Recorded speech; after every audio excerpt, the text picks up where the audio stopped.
අයගොන් අපේ තත්ස් ඉංග්ලිෂ් අත පාඩමක් උගන්නන්න හදන්නේ. මේ පාඩම අපි දැන් කලින් කරා present tense එක ඉවර කළා, future tense එක ඉවර කළා. මෙන්න දැන් අපි දිනන past tense එකට. past tense කියලා කියන්නේ අතීත කාලය. අතීත කාලය simple. දැන් අතීත කාලය කියලා ගත්තන් පස්සේ මහ විශාල කතන්දරයක් තියෙන්නේ. අතීත කාලය කිව්වන් පස්සේ ඒක ඇතුලේ අපි උගන්වන දේවල් විවිධයි. මේක අපි කෙනෙක්ගෙන් ඇහුවොත් එහෙම මේ කොහෙද ගම කියලා ඇහුවන් පස්සේ බොහෝ වෙලාවල් වලට මෙන්න මෙහෙම කියවෙනවා. දැන් විශ්වවිද්‍යාලයට ගියාන් පස්සේ කෙනෙක්ගෙන් අහනවා කොහෙද ගම? මාතර කියලා කියනවා. මාතර කොහෙද? මාතර කියලා ඇහුවන් පස්සේ කියනවා ඌරුබොක්කේ කියලා කියනවා. දැන් අපි ඌරුබොක්කේ තියන්නේ මම හිතන්නේ 30 ගානක් එහා මාතර ඉඳලා. ඊට පස්සේ ඌරුබොක්කේ කොහෙද? එතන ඉඳලා ඊට පස්සේ කියනවා කීර්පිටිය කියන්නේ තවත් 74 5ක් විතර එහා. හරිද? ඉතින් ඒ ඊට පස්සේ එතනට ගියාට පස්සේ ගම හරියන බලනකොට එතන ගිහිල්ලා ගඟෙන් විතර වෙලා කැලෙක් කපාගෙන ගිහිල්ලා තියෙන තැනක් තමයි ගම තියෙන්නේ. ඉතින් ඒක වගේ දීර්ඝම.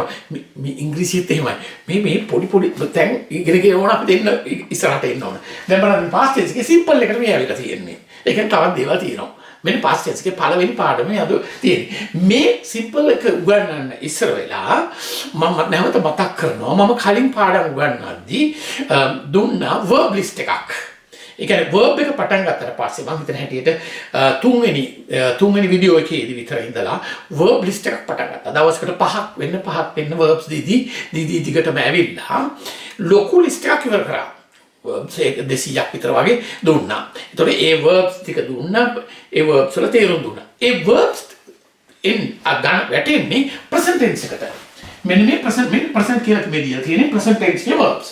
ඒතකොට ඒ present tense එකේ verb එක ඉගෙනුවේ present tense එක උගන්නන්න ඕනින්ද.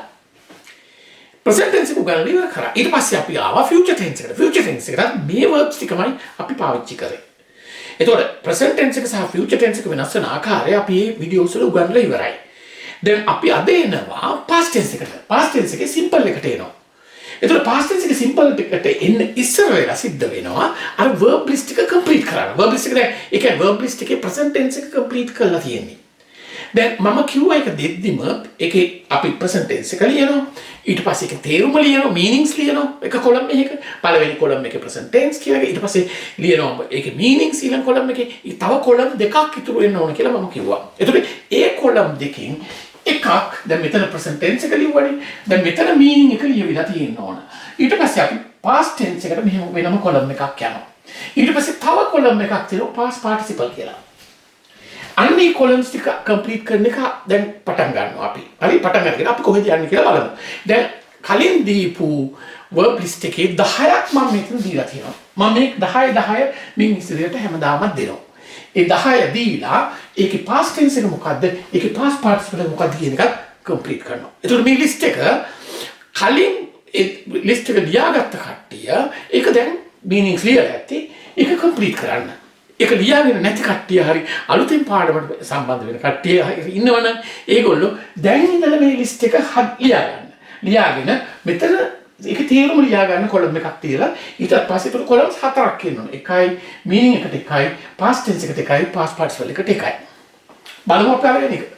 rice මේක meaning එක දීලා තියෙනවා. rice කියලා කියන්නේ උදා වෙනවා කියන අර්ථය මම දුන්නා. උදා වෙනවා යමක් පැන නගිනවා ඇති වෙනවා කියන අර්ථ තියෙන්නේ. එතකොට ඒක අපි present tense එක මේ verb එකටම අපි කියනවා stem verb එක කියලා. මට එක මහත්මයෙක් රංජිත් කියලා මහත්මයෙක් ලියලා comment එකක ලියලා තිබුණා මේ verb එකට stem verb එක කියලා නේද කියන්නේ කියලා. ඇත්ත බොහොම ස්තුතියි ඒක මතක් කරාට මම මේක මගේ මුල් පාඩම් වලදී කිව්වා. කියලා ඇති මුල්ම හරියදී මම කියලා ඇති තුන්වෙනි එකේ විතර කියවෙලා ඇති මේක මම මේක කිව්වේ නෑ ඒක මොකද පාරිභාෂික වචන දිගටම හැම එකක් ගැනම හැම එකේදීම කියා දෙනකොට බෝරින් වෙන හින්දා මම ඒක අත්හැරලා දැම්මා verb එක විතරක් කියලා කිව්වා. ඒතකොට මේ stem verb එක එහෙනම් මුල් verb එක එහෙම නැත්නම් dictionary එකේ dictionary එකේ වචනයක් බලවම verb එකක් බලවම මුලින්ම සටහන් කරලා තියෙන මේ verb එක තමයි. එතකොට මේකේ තේරුම මෙතන ලියා තියන්න. උදා වෙනවා පැන නගිනවා කියන අර්ථය. ඒක අර්ථයක් තියාතුම ඇති. ඒ අර්ථ වටා තියෙන සියලුම අර්ථ මේ verb එකකින් ගොඩනගා ගන්න පුළුවන්. past tense එකට එනකොට අතීතයට එනකොට අතීත simple එකට එනකොට arose බවට පත් වෙනවා. past participle එක බවට පත් වෙනකොට recent බවට පත් වෙනවා. awake කියලා කියන්නේ අවදි වෙනවා එහෙම නැත්නම් අවදි කරනවා කියන අර්ථ දෙකම තියෙනවා. එතකොට ඒ awake කියන එකේ past tense එක awoke past participle එක awoken. be කියලා කියන්නේ අපි මං කිව්වා පැහැදිලි කරලා දීලා ඇති be කියන verb එකේ තේරුම ඉන්නවා කියන අර්ථය වෙනවා කියන අර්ථය ඒ අර්ථ ඒ වර්ගයේ අර්ථ ඔක්කොම තියෙනවා be යමක් වෙනවා සිදු වෙනවා ඉන්නවා සිටිනවා කියන අර්ථ ඔක්කොම. So මේකේ past tense දෙකක් තියෙනවා was were. past participle එක been been. bear කියලා කියන්නේ දරනවා කියන අර්ථය දරනවා කියලා කියන්නේ ඵල දරනවා මල් දරනවා දුක දරනවා කියන අර්ථ ඔක්කොම තියෙනවා මෙතන. bear past tense එක bore past participle එක born born. beat කියලා කියන්නේ ගහනවා කියන අර්ථය මේ hit කියන එක නෙවෙයි ඊට වඩා පොඩි වෙනසක් තියෙනවා beat කියන එකද beat කියන බෙර ගහනවා ඒ වගේ අර්ථ තියෙනවා හරි. එතකොට beat past tense එක beat මයි past participle එක beaten. දැන් මෙතන beat කියන එක මෙතන beat නිසා මෙතෙන්ට ඊටලා දාන්න පුළුවන් ඕන කෙනෙකුට. ඒක ඇති ප්‍රශ්නයක් නෑ. ඊළඟට become කියන්නේ වෙනවා became past tense I past participle එක become. මේ present tense එකේ තිබුණු වචනේමයි past participle එක තියෙන්නේ. become කියලා කියන්නේ කෙනෙක් ගුරුවරයෙක් වෙනවා කියලා අර්ථය තියෙන එක වගේ වචන. ඒ වචනේ. ඊළඟට තියෙනවා අපි begin කියන්නේ පටන් ගන්නවා. පටන් ගන්නවා past tense එක began past participle එක. ඊළඟට bend කියලා කියන්නේ නමනවා. bent past tense past participle එකක් bent පයි. ඊළඟට කියනවා අපි bet කියන්නේ ඔට්ටුවලනවා. ඔට්ටුවලනවා කිව්වා පස්සේ past tense එකට මේ වචනේම bet කියන එකක් තියෙනවා bettered කියලා තියෙනවා. වචන දෙකක් තියෙනවා. ඒකට past tense එකේ past participle එකේ ඒ වචන දෙකේ හිම මේ දෙනවා bettered කියන වචන දෙක. ඊළඟට bind කියලා කියන්නේ ඔතනවා එතනවා කියන අර්ථය තියෙන්නේ. අර්ථ දෙකක් තියෙනවා. ඒක past tense එක bound past participle එක bound. දැන් මේ ටික ලියලා පස්සේ කෙනෙකුට වැටහෙන්න පුළුවන් මේක මොකක්ද සිස්ටම් එකක් තියෙනවා මේ වචන හැදීම කියන එක. ඒක තේරුම් ගන්න තා ටිකක් පොඩ්ඩක් ඉස්සරහට ගියාට පස්සේ තේරෙවි. ඒ වචන හැදීමේ මොකක්ද ක්‍රමවේදයක් තියෙනවා කියලා. ඒකදී මම මුලින් පොඩි හැඳින්වීමක් කරන්නම්. සමහර වචනවල මූලික වශයෙන් මේ present tense එකේ තිබුණු වචනේ ස්වරූපය ආරක්ෂා කර ගන්න දිගටම. සමහර වචනවල ඒ තත්ත්වය නැහැ. මම ඒක තවත් වචන 10ක් 20ක් විතර ඉස්සරහට ගියාට පස්සේ තේරුම් ගන්න පුළුවන් වෙයි. එතෙක් මේ ටික සම්පූර්ණ කළා මේක ඊළඟ දවසේ ඊළඟ 10ට එනවා. ඇවිල්ලා ඒ ටික සම්පූර්ණ කරාට පස්සේ මේක පිළිබඳව වැටහීමක් ලැබෙවි. හරි අපි එතෙක් ඉවසීමෙන් ඉන්න. දැන් අපි පාඩමේ ඊළඟ කොටසට ඇවිල්ලා තියෙන්නේ. මම පාඩම ආයෙ තියෙනවා. දැන් හරියට past simple එකට ඇවිල්ලා තියෙන සිල verb list එකනේ කරේ. දැන් past simple එක කොහොමද යොදන්නේ වාක්‍යයක මොකක්ද ඒකේ අර්ථය? එතකොට කියන කතන්දරේට දැන් මේ අපි බලමු දැන් මේක. අර list එකේ මතක ඇති list එකේ දැන් පළවෙනි පෙළ present tense දෙවෙනි පෙළ past tense. එතකොට past simple එක හැටියට ගන්න ඒ දෙවෙනි පෙළේ දෙන verb එක. එතකොට දෙවෙනි පෙළේ දැන් යෙදෙන verb එක කොහොමද ගන්න කියලා මේ වාක්‍යයෙන් මම පැහැදිලි කරනවා. I play cricket. මම ක්‍රිකට් ගහනවා. මම ක්‍රිකට් ක්‍රීඩාව කරනවා කියන අර්ථය මේ තියෙන්නේ මේක present tense වාක්‍යය. present tense එකේ. මොකද verb එක present tense. දැන් මේක මම past simple එකට හරවන්න ගොනු වෙලා තියෙන්නේ මේ play කියන එකට ed එකතු වෙලා තියෙන්නේ. මෙහෙම verb එකක් අපේ list එකේ අර 10 ඇතුළත තිබුණේ නැහැ. ed එක ඇවිල්ලා play කියන එකට අගින් එකතු වුණාට පස්සේ played බවට පත් වුණා. I played cricket. මම ක්‍රිකට් ගැහුවා. මේක past simple.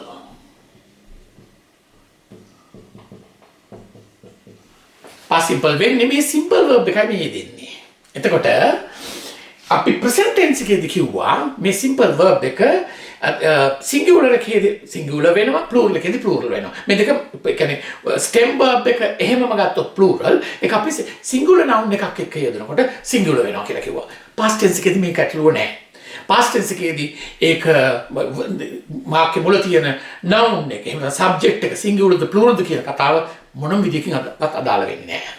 ඒ නිසා කිසිම ගැටලුවක් නැහැ. past simple sentence එකක් හදනකොට තියෙන්නේ verb එක verb list එකේ දෙවෙනි පෙළට. එහෙම නැත්නම් past simple එකට මාරු කරන එක පමණයි. දැන් මෙතනදී අපි I played cricket මම ක්‍රිකට් ගැහුවා. ඉවරයි. ඒ ක්‍රියාව කෙරලා අවසానයි. ඒකයි past tense එක කියලා කියන්නේ. ක්‍රියාව කෙරලා අවසන් වෙච්චා. එතකොට මේකට උනා ප්‍රතිදිනයක් දාන්න පුළුවන්. එතකොට I played cricket last week, I played cricket last Saturday, I played cricket last month, ඕන එකක් yesterday evening ඕන එකක් පාවිච්චි කරන්න පුළුවන්. එතකොට ඒක කෙරලා අවසන් වෙච්ච ක්‍රියාවල් තමයි past simple එකෙන් පාවිච්චි කරන්නේ යොදන්නේ අපි. දැන් මේක අපි මෙහෙමම ඉන්ට්‍රොගේටිව් කරමු. ඉන්ට්‍රොගේටිව් කියලා කියන්නේ ප්‍රශ්නාර්ථය. මේක ප්‍රශ්නෙට හරවන්න ඇති. මොකද කරේ? අපි යෙදුවා did. මේ did කියන වචනේ අපි ගත්තා. මේ did කියන වචනේ ගන්නකොට කියන්නේ තවත් කාරණාවක් තමයි මේ present tense එකේදී අපි simple sentence එකක් interrogative negative කරනකොට අපි පාවිච්චි කරා plural එකේදී do, singular එකේදී does. ඒ ප්‍රශ්නයක් මෙතන නැහැ. singular plural ඔක්කොටම did you play cricket? මෙන්න වෙනසක් තියෙනවා මෙතෙන්දී. මෙන්න මෙතන අපි past tense එකට හරවනකොට past simple එකට හරවනකොට ed ඇවිල්ලා එකතු වෙලා මෙහෙම නැත්නම් verb list එකේ දෙවෙනි පෙළේ verb එකක් මෙතෙන්ට යෙදුවේ. නමුත් මේක දැන් ප්‍රශ්නයට හරනකොට ඉන්ට්‍රොගේටිව් කරනකොට වෙන්නේ did කියන වචනේ මුලට ආවන් පස්සේ නැවත වරක් අර verb list එකේ දෙවෙනි පෙළේ verb එක අරගෙන හදපු present simple verb එක අපි පළවෙනි පෙළට ආපහු ගේනවා. පළවෙනි පෙළ තමයි present tense එක. present simple එක. මේක present simple එකට මාරු වෙනවා මෙතනින්. මෙන්න බලන්න. ed නැතුවයි මෙතන පාවිච්චි වෙන්නේ. Did you play cricket? ඔබ cricket ගැහුවාද? ඔබ cricket ගැහුවාද? කියලා අහනවා. පරණ කතාවක් ගැන අහන්නේ. Did you play cricket? ඒතර අපි මේ විදිහටම අපිට අහන්න පුළුවන් ඕනම එකක්. දැන් අපි මෙතන මේක කිව්වා. I played cricket කිව්වා වගේ. I ate rice. I went to school. මේ විදිහට ඔක්කොම එනවා. past tense එක simple ඔක්කොම එන්නේ. එතකොට මෙතන ඉන්ට්‍රොගේටිව් වෙනකොට did you play cricket? ඔබ cricket ගැහුවාද? මේක ඕන අපිට අහනවා. Did you play cricket yesterday evening? Did you play cricket yesterday? අහන්න පුළුවන් ඔය විදිහට. එතකොට ඊයේ ක්‍රිකට් ගැහුවද කියලා කියනවා. ඊයේ හවස ක්‍රිකට් ගැහුවද කියන එකයි මේකෙන් අහන්නේ. ඊට පස්සේ බලන්න මෙන්න දැන් මේකේ නෙගටිව් එක මේ බලන්න. නැති අනර්ථය. You did not play cricket. Did not. Did not ආයිමත් මේ verb එකේ ඉන්නේ present tense එකෙන්මයි. ඒ කියන්නේ verb list එකේ පළවෙනි පෙළට මාරු වෙනවා. මේ ප්‍රධාන වෙනස තමයි තේරුම් ගන්න ඕන. හරි දැන් මේක කියා දෙනකොට මේ ටිකක් කාල කියා දෙන මේ ඊටාම සරල ක්‍රියාපදයක් මම පාවිච්චි කරේ. ඊට සංකීර්ණ ක්‍රියාපද වලට එනවා. හරි පොඩ්ඩක් එහාට මෙහාට වෙනස් වෙලා යනවා. එතකොට මේවට එනකොට කෙනෙක් පොඩ්ඩක් පසුබහිනවා. අයියෝ කරන්න පුළුවන්. මම මතක් කරන්න ඕන එක සිදුවීමක්. මොකද මම මේ එංගලන්තේ පන්සලක හාමුදුරු කීප දෙනෙකුට ඉංග්‍රීසි ඉගෙනුවා. 7 දෙනෙක් විතර. ඉතින් ඒගොල්ලෝ උගන්නකොට මේක කියා දුන්නාට පස්සේ කහමුදුර කෙනෙක් කියනවා අනේ මේ මහත්තයා ඕක මහ වදයක් නේ ඔය වැඩි. ඕක මේ දෙවෙනි පෙළේ ඉඳලා පල්ලෙහා මේ පෙළට ගන්නයි ලිඩ්ඩියෝ දාන්න මොන වදයක්ද? හරි මේක. ඇත්තටම කියනවා නම් මෙතෙන්දි මෙන්න මෙතෙන් මේ මාතෘකාවට ආවම ඔය ඉංග්‍රීසි පන්ති වලින් ළමයි පන්තියට ඇරලා යනවා. පුද්ගලික පන්ති වල. ඊසර් උගන්නන්නේ මේ විකාරණේ ලිඩ්ඩියෝ දාන්නලු verb එක present tense එකට ගන්නලු අර පෙළේ ඉඳලා මේ පෙළට ගන්න මොන වදයක්ද? කණේ කවුද කරන්නේ? යමු යන වෙන පන්තියකට කියලා මම පන්තියට ඇරලා වෙන පන්තියකට යනවා. ඉතින් පන්ති මාරු කර ගියාට හරියන්නේ මේ තියරි එක මේ විදිහටම තේරුම් ගන්න ඕනේ. ඒක තමයි කළ යුතු දේ.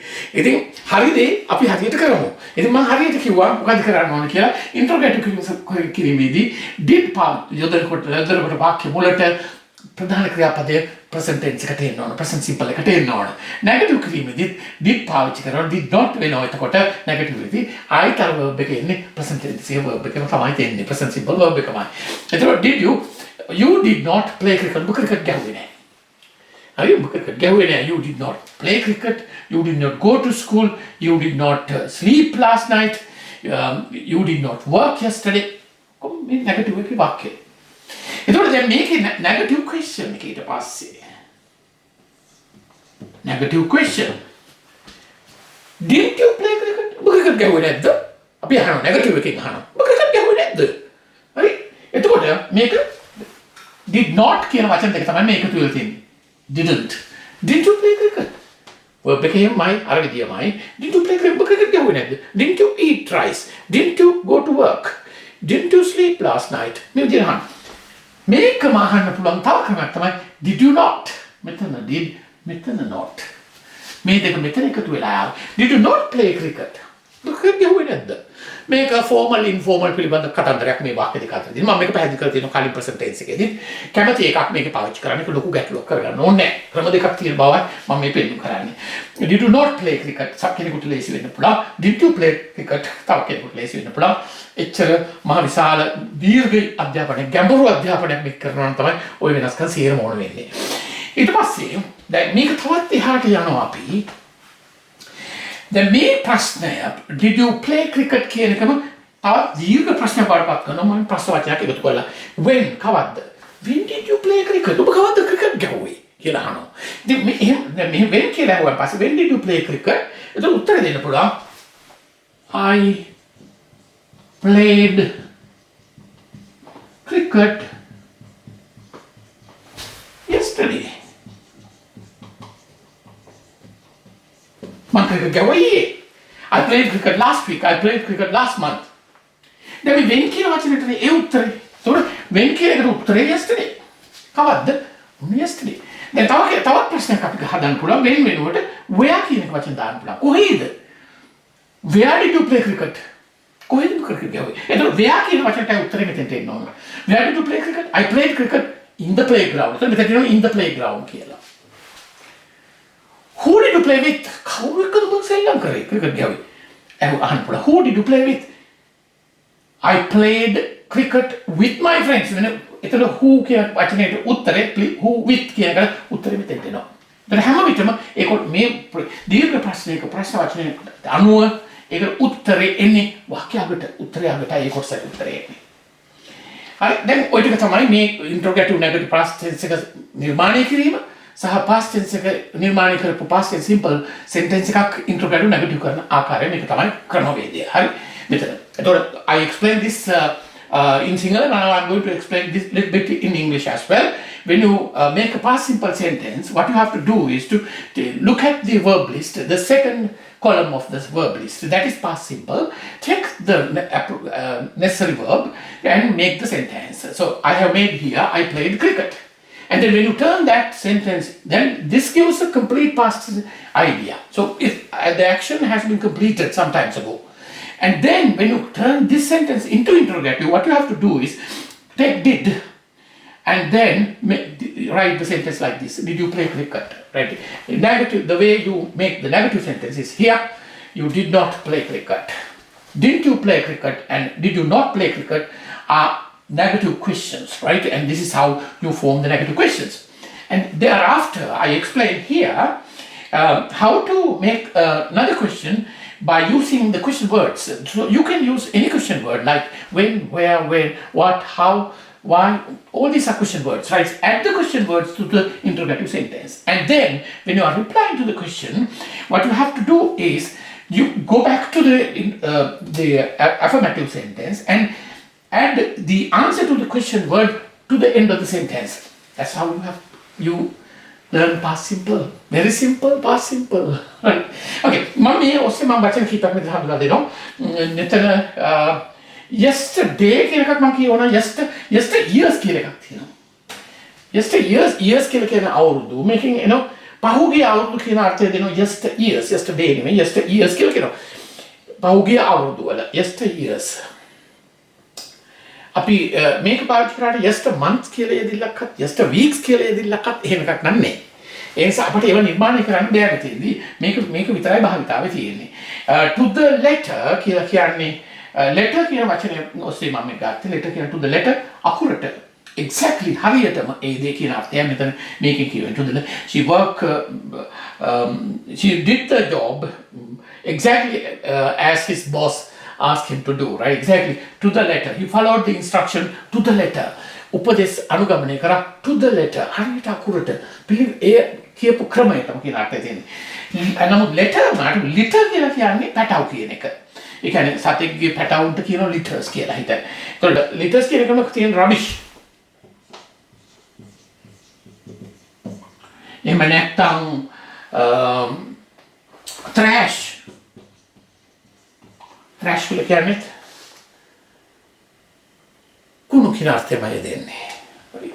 එතකොට අපි මෙතන උගන්වලා තියෙනවා දැන් අපි මොනවද කියන්නේ past simple එක interrogative negative questions ඊට පස්සේ මම වචන කීපයක් මෙතන ගන්නවා. එච්චරයි අදට උගන්වන්න තියෙන්නේ. නමුත් ඊට පස්සේ උගන්වන්න තව පැහැදිලි කරන්න තියෙන තව එක දෙයක් තියෙනවා. දැන් මේ සටහන දිහා බලන්න. මේ සටහනේ මෙන්න තියෙනවා past tense එක මෙන්න simple.